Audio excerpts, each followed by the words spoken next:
solamente hace la presentación de su autor o de su autora, ¿no? Esto quiere decir no presentarla en términos biográficos. Significa presentarla en el mensaje de lo que ella quiso transmitir. Y me parece que esto es lo más valioso. A los chicos en el colegio les enseñan que todos los textos tienen siempre un propósito comunicativo, ¿no? Todos los textos, aunque uno encuentre alguno que aparezca como light, una novela de ficción, siempre hay una intención comunicativa en el autor que trata de transmitir en su texto, en gran medida, sus propias convicciones, en gran medida sus valores y obviamente también sus compromisos. Y este trabajo que ha hecho Gabriela Cerruti, sin ninguna duda, la presenta ella misma en sus condiciones extraordinarias de periodista, de investigadora, de analista de la realidad, pero fundamentalmente de persona comprometida con los valores democráticos, con los valores libertarios, con los valores de la justicia, ¿no? Esto es sin ninguna duda lo que ella nos quiso decir con esta investigación. No se trata simplemente de haber buceado o haber buscado en la vida de una persona para contarnos parte de esa historia. Hay un mensaje muy claro en la investigación y en el libro de Gabriela, y esto es lo que a mí particularmente me interesa destacar. Lo que hace Gabriela en su libro, además, es desnudarnos un poco a todos nosotros, porque la verdad es que hay un repaso con una cantidad tan importante de datos, lo que demuestra una investigación realmente muy profunda, que termina mostrando nuestro propio ser, ¿no? Nuestro ser como sociedad. Yo siempre creo que los dirigentes políticos no somos nunca sino el emergente de una sociedad que transmite a través nuestro sus propios valores y sus propias ideas, y por eso es que también están cambiando, y esto es bueno que así sea, y expresa incluso la pluralidad que el propio pueblo tiene, ¿no? Cuando elige, cuando vota o cuando castiga. Yo quiero tomar algo que recién se decía en la presentación y que a mí me llamó particularmente la atención. Leí todo el libro y me llamó la atención el capítulo que dedica Gabriela al final para hacer los agradecimientos. Porque los agradecimientos que incluye Gabriela en su libro, y por eso lo destaco, demuestran su propia grandeza también. Porque el agradecimiento empieza con una frase del propio Mauricio Macri y habla además de la cantidad de personajes después nombrados, no con piedad precisamente, en el libro, y que sin embargo ella los destaca como por su contribución al trabajo de investigación que ella ha hecho.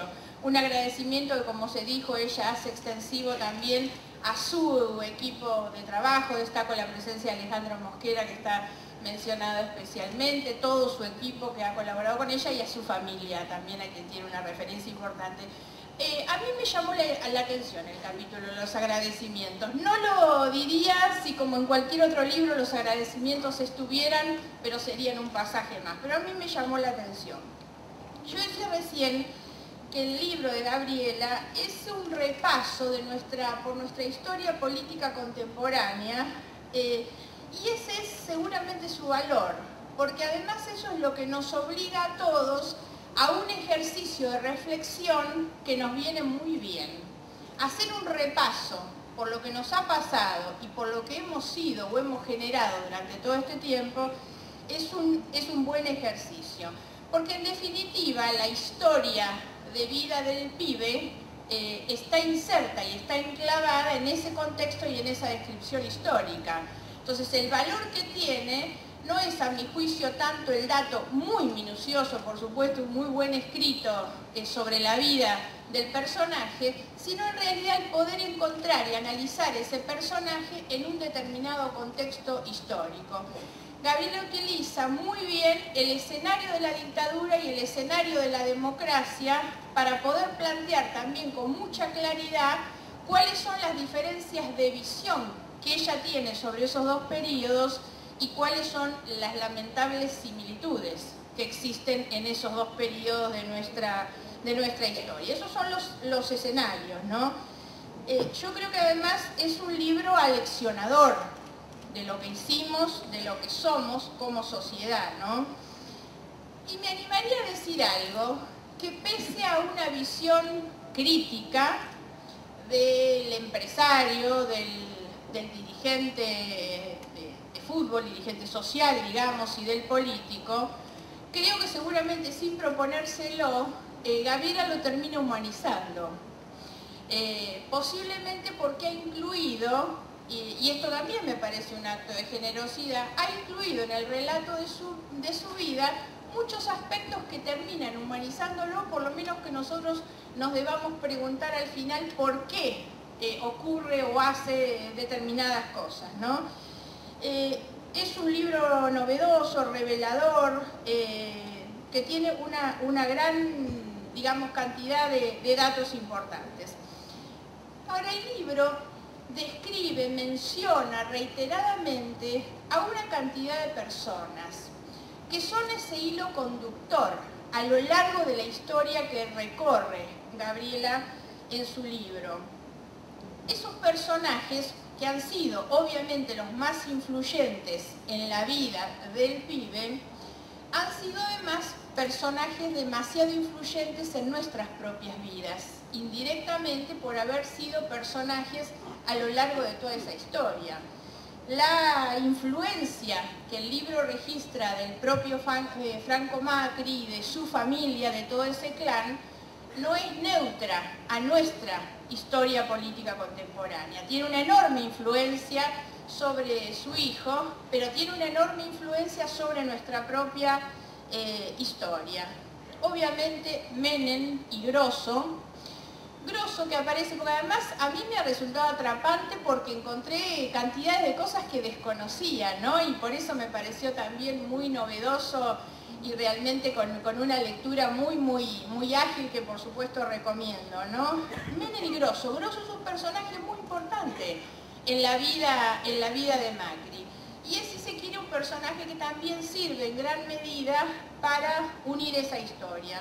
Y después hay otros personajes reiteradamente nombrados, como el caso de Schiavi, de Gregorio Chodos, Jaime Torcuato Di Tella, hasta el propio Cristóbal López, que por lo menos creo que nos llaman a la preocupación propia de encontrar estos personajes a lo largo de una historia mucho más extensa de la que algunos de nosotros pensábamos. Estos personajes que se repiten como parte del poder, en algunos casos de la dictadura, obviamente del menemismo. El menemismo es una nota importantísima en todo el desarrollo del libro, pero que también se han repetido en los otros gobiernos democráticos e incluso en el actual.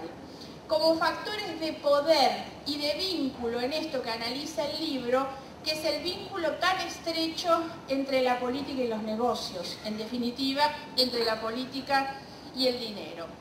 Saco entonces una primera conclusión, que es justamente esto, ¿no?